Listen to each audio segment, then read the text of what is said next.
I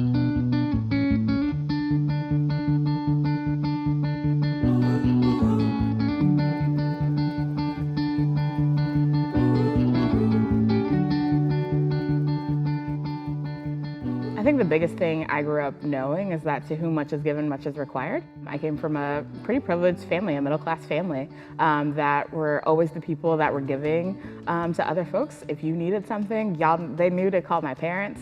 And so that is how I've always viewed it, as like, this is the work that I do to like make money and so that I can support those around me when they need it. And I've become that person. I always tell my parents it's their fault. I've become this person that when someone needs something related to money, they know that they can call me, and typically, if I have it, I'm gonna give it to you. I firmly believe in if I've got it, you've got it. And so how do we best support people to do that? But I think the biggest challenge is I'm one person. I'm a one-person household, one income, and I came from working full-time, and so I could support that habit. But transitioning into grad school, that's a different way of being, and so it's a hard adjustment to kind of rethink what that might look like. I think I remember hearing the initial pitch for Money Mindfulness, like probably at coffee hour or something like that. And I remember probably thinking like, oh, that's not for me.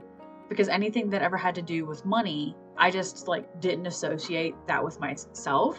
I think I implicitly believed that I was not someone who would ever make enough money, that there would ever be like a reason for me to have to manage it. That's not logical, but that's the logic that I had. At the time, I was going into like homeless outreach, not-for-profit work.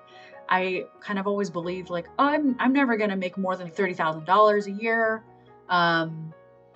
So it didn't register. But I think that I remember that there might have been some sort of financial incentive to participate in the sessions themselves. Like maybe there was a gift card or like free lunch, something like that. I can't remember exactly what it was, but I remember there was something that like got me in the door, whereas I otherwise wouldn't have probably gone to something like that. But I think that's kind of illuminating to the attitude I had about money itself. I think that money was something that very much stressed me out. It was something that I felt like I couldn't control. I have all sorts of implicit messaging that money is something to be afraid of. And I knew that I wasn't good with money. I regularly would overdraft between my checking and savings accounts. I was always paycheck to paycheck. And of course, it's not that unusual, when I was at Vanderbilt, I was piecing together all sorts of different streams of income, little side jobs, internships, work study, whatever I could. But so all of that kind of made it feel like this is a lot of balls that I'm juggling, felt very hard to manage.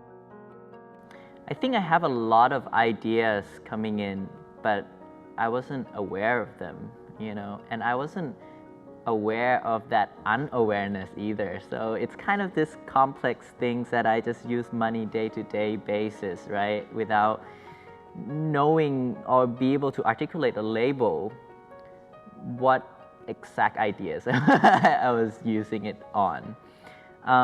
My dad and mom kind of raised me as to be a very frugal person and buy what is necessary, right? But how we define necessary was pretty broad, and sometimes we can kind of rationalize ourselves in doing it. So that was a big part of just kind of a contradictions within my my ideas coming up, seeing the wanting to be frugal, but also think something is necessary, and also, but we have to buy a quality one if necessary, and then so we have to do that. I also was just moved into an apartment for the first time when I came here.